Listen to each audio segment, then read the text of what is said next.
Let's get straight into it. We're looking at AxCNH, the first offshore RMB stablecoin to get a regulatory nod. Launched in Hong Kong during the Belt and Road Summit, this isn't just another crypto coin. It's a significant move by AnchorX, backed by some serious players, aiming to shake up the stablecoin landscape dominated by USDT and USDC. So, who is AnchorX? They're a relatively new player, founded in March 2024, but they've got pedigree. The founder, Hill Wang, cut his teeth at Morgan Stanley and Honey Capital. What's interesting is their journey. They started with AxHKD, pegged to the Hong Kong dollar, which makes sense given their base, but then they made a strategic leap towards the offshore RMB market. This wasn't just a whim, it was backed by a crucial license from Kazakhstan's AFSA back in May 2023, making them the first to get that specific permission for an offshore RMB stablecoin. And they're not flying solo. They've got Honey Capital, a massive traditional finance group, providing resources and business synergy. Plus, they're leveraging Conflux Network, a leading compliant blockchain, for the tech backbone. It's a classic blend of traditional finance muscle and cutting-edge blockchain tech. Let's trace the timeline of AxCNH. It wasn't an overnight success. First came the regulatory hurdle, which they cleared early. That initial license from Kazakhstan's AFSA in May 2023 was huge. Then, fast forward to February 2025, they got the official green light specifically for AxCNH, the one pegged to CNH. Next up was proving it works in the real world. By July 2025, they had a million-level cross-border settlement done in Guangzhou, working with Dongxin Heping and others. That's a big deal, showing it can handle real trade volumes. Finally, the launch phase. August 2025 saw it quietly listed on Kazakhstan's AxCNH, initially just for pros. The big reveal happened at the Belt and Road Summit in September. Notice the pattern here: regulation first, then tech validation, then market entry. It screams compliance focus, which is critical in this space. What's the grand plan for AxCNH? AnchorX sees it as foundational infrastructure, bridging the gap between traditional banking and the crypto world. Their mission is pretty straightforward: make cross-border payments faster and cheaper. Think about the friction involved in international trade settlements today: slow, costly, complex. AxCNH aims to cut through that. The vision is ambitious: build an entire international payment network using offshore RMB, with Hong Kong as the launchpad, connecting businesses along the Belt and Road. And the tech underpinning this? Conflux Network 3. We're talking serious performance here: 15,000 transactions per second. Compare that to Ethereum's roughly 200 TPS, and you see why they chose it. Plus, confirmations take just 26 seconds. That kind of speed and throughput is essential if you want to handle large-scale, real-world, cross-border payments without bottlenecks. Diving deeper into the tech, AxCNH isn't just running on any blockchain. It's primarily built on Conflux Network, specifically their Conflux Space environment, which is EVM compatible. Smart move, ensures compatibility with existing Ethereum tools. But they also deploy on Ethereum ERC20 and BNB chain BEP20. Why multi-chain? It's about hitting two birds with one stone, leveraging the advanced performance of Conflux while staying plugged into the vast DeFi ecosystems on Ethereum and Binance. Now, Conflux itself is fascinating. Its core innovation is the tree graph structure, a type of directed acyclic graph DAG. Imagine each transaction block not just pointing to its parent, but also referencing other relevant blocks to show what happened before what. This clever design, originating from Tsinghua University, supposedly gives it that high performance we mentioned. Critically, it's positioned as China's only compliant public chain, aligning with national strategies like Belt and Road and RMB internationalization. It's a potent mix of tech, compliance, and strategic alignment.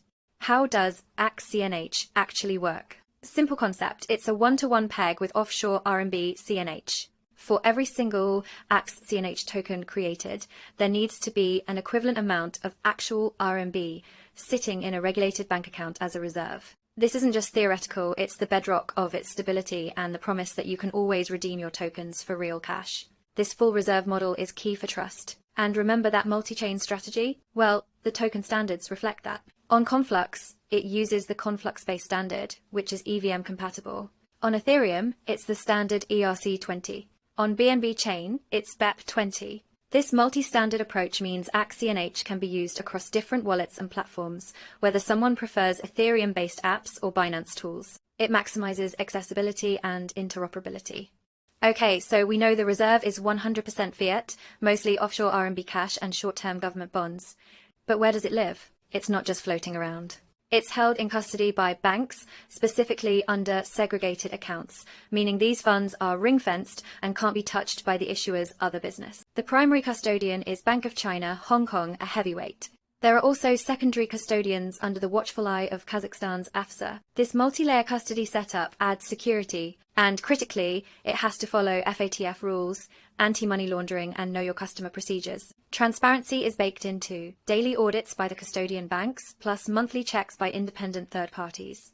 This constant scrutiny is vital for reassuring users that the promised reserves are actually there and safe. So how do they keep the price of AxCNH exactly at 1 CNH? It's a multi-layered defense. First, the technical layer.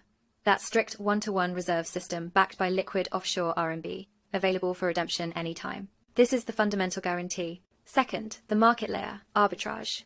If the price dips below 1 CNH, someone can buy AxCNH cheap, redeem it for 1 CNH, and pocket the difference. If it goes above 1 CNH, they can buy 1 CNH, mint new AxCNH, and sell it high. These actions naturally push the price back towards the one-to-one peg. It's a self-correcting mechanism driven by market forces. Finally, the regulatory layer.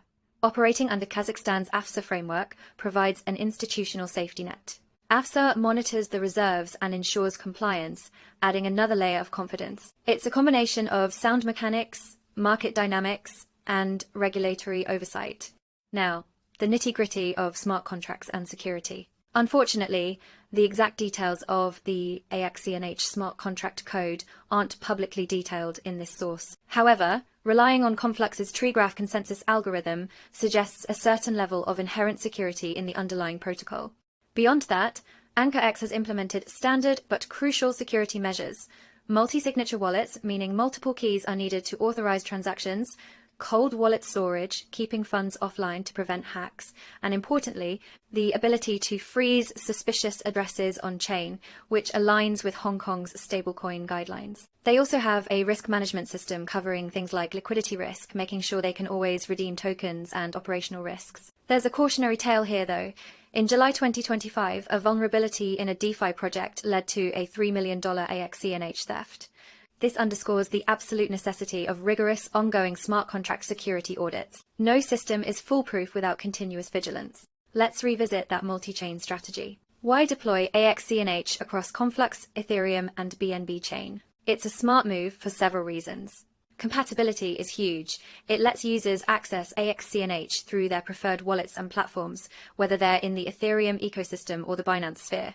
This broadens adoption significantly. It also allows for liquidity aggregation. If demand spikes on one chain, they can potentially shift assets around to optimize efficiency. And crucially, it diversifies risk. If one blockchain network experiences issues, the others can still function, providing resilience. As of the latest data, about 70% of the circulating AxCNH tokens are on Conflux, with 30% on Ethereum. This distribution likely reflects strategic choices regarding user base and ecosystem integration.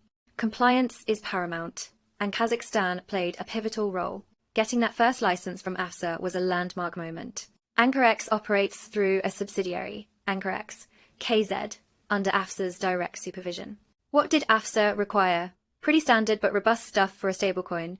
That 100% fiat reserve backing, specifically offshore RMB held in segregated, regulated bank accounts. Crucially, they mandated adherence to FATF standards for AML and KYC. Regular audits were also part of the deal. But Kazakhstan's framework isn't just about ticking boxes. It's quite innovative. AFSA explicitly supports using stablecoins for real economic activity, like settling energy trades, oil, uranium, and even funding major infrastructure projects like the China-Kyrgyzstan-Uzbekistan Railway using smart contracts to lock funds. This forward-thinking approach opens up a much wider playground for stablecoins beyond just speculative trading. Now, let's talk about Hong Kong. Being the world's biggest offshore RMB hub, HK's regulatory stance is absolutely critical for AxCNH's future. Thankfully, they've got the stablecoin ordinance, which kicked in on August 1st, 2025. This is hailed as the first comprehensive global framework specifically for fiat-backed stablecoins. What does it demand? First, a license from the Hong Kong Monetary Authority, HKMA, is mandatory if you want to issue or even promote the issuance of such a coin within Hong Kong. Second, substantial capital requirements. Non-banks need at least HKD 25 million in paid-up capital. Third, the usual suspects: 100% fiat reserves, strict AML compliance, and capital adequacy rules. So, where does AxCNH stand in Hong Kong? Well, as of now, the HKMA hasn't issued any stablecoin licenses yet. AnchorX doesn't have one either. Therefore, technically speaking, AxCNH cannot be issued or actively promoted within Hong Kong under the current ordinance. This is a key hurdle they need to clear. Beyond Kazakhstan and Hong Kong, how does AxCNH stack up internationally? The good news is they seem to be adhering to major international standards, particularly those set by the Financial Action Task Force, FATF. Remember the custody arrangement in Kazakhstan? Holding reserves at AFSA-regulated banks inherently meets FATF requirements for AML and CFT. They've implemented robust KYC processes, strict AML programs, systems to monitor and report suspicious transactions, and customer due diligence that aligns with global norms. So, on paper, the compliance framework looks solid. However, the challenge lies in the cross-border aspect. Right now, their compliance footprint is primarily Kazakhstan. To operate effectively in places like Hong Kong or the EU, they would need to obtain specific local licenses or permits. Trying to operate without these could quickly lead to legal trouble, potentially even criminal charges. It highlights the fragmented nature of global stablecoin regulation.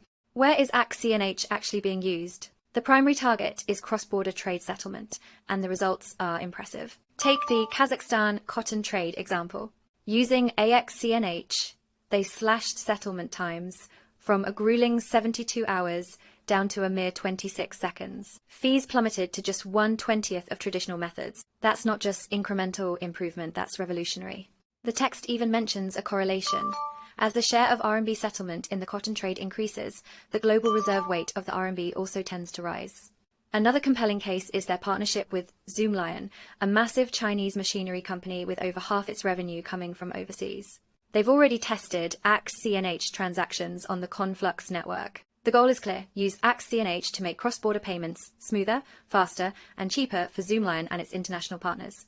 This is exactly the kind of real-world application that can drive adoption. Besides trade, AxCNH is also finding a home in digital asset trading. Once it launched on the Kazakhstan's AxCNH exchange, it immediately offered trading pairs against the local currency, the Kazakhstani tenge, KZT, and against the dominant stablecoin Tether USDT. Offering these pairs is crucial because it allows investors to easily convert between AxCNH and other commonly traded assets. It integrates AxCNH into the existing crypto trading ecosystem, giving traders a way to gain exposure to or hedge using RMB value within the crypto context. It's a standard offering for any new token wanting to attract liquidity and trading volume. Now, who's AxCNH competing against? The most prominent name in the offshore RMB stablecoin space is TCNH. This is a collaboration between TrueUSD, a well-known stablecoin issuer, and Jack Ma's Tron Foundation. TCNH launched way back in December 2022, also on a one-to-one peg with offshore RMB, similar to how USDT and USDC operate. Having the backing of TrueUSD and Tron gives TCNH significant credibility and resources. So, AxCNH has a clear heavyweight competitor right out of the gate. Besides TCNH, there are whispers of other offshore RMB stablecoin projects in the pipeline. However, many of these are still in development or testing phases and haven't secured formal regulatory approvals like AxCNH has from Kazakhstan. This gives AxCNH a head start in terms of legitimacy and market presence. This is a really interesting dynamic. How does AxCNH relate to China's own digital currency, the ECNY? It's not simple, it's a mix of potential synergy and competition. On the synergy side, AxCNH can act as a valuable complement to ECNY in the offshore market. While ECNY relies on the cross-border interbank payment system, CIPS, for international settlement, AxCNH leverages blockchain for potentially faster and cheaper cross-border trade and investment flows. They could work together to boost RMB internationalization. Look at the Xinjiang to Central Asia payment growth, up 95% year-on-year in Q3 2024. That's a sign of momentum. AxCNH could accelerate this trend. However, the competition is fundamental. AxCNY is a central bank digital currency legal tender directly backed by the People's Bank of China, PBOC. AxCNH, while pegged to the RMB, is a private stablecoin. Its stability depends on AnchorX's management and reserves, not direct PBOC backing. Also, AxCNY targets the retail market, while AxCNH started with professional investors. Politically, AxCNY is pushed by the PBOC via SIPs, whereas AxCNH relies on a license from Kazakhstan's AFSA, lacking that direct Chinese government endorsement, which might affect its long-term trajectory. Still, as AxCNY explores cross-border uses, there's potential for them to eventually collaborate, creating a more complete digital RMB ecosystem. So, wrapping up, AxCNH marks a significant development, particularly for the regulated offshore RMB stablecoin space. It brings together strong backing, solid tech via Conflux, crucial regulatory compliance starting in Kazakhstan, and tangible proof of concept in cross-border trade. The path ahead involves navigating complex regulations like Hong Kong's, competing with established players like TCNH, and continuously ensuring the security and integrity of its reserves. But its potential impact on facilitating RMB flows and contributing to the digital transformation of finance, especially within the Belt and Road context, is considerable.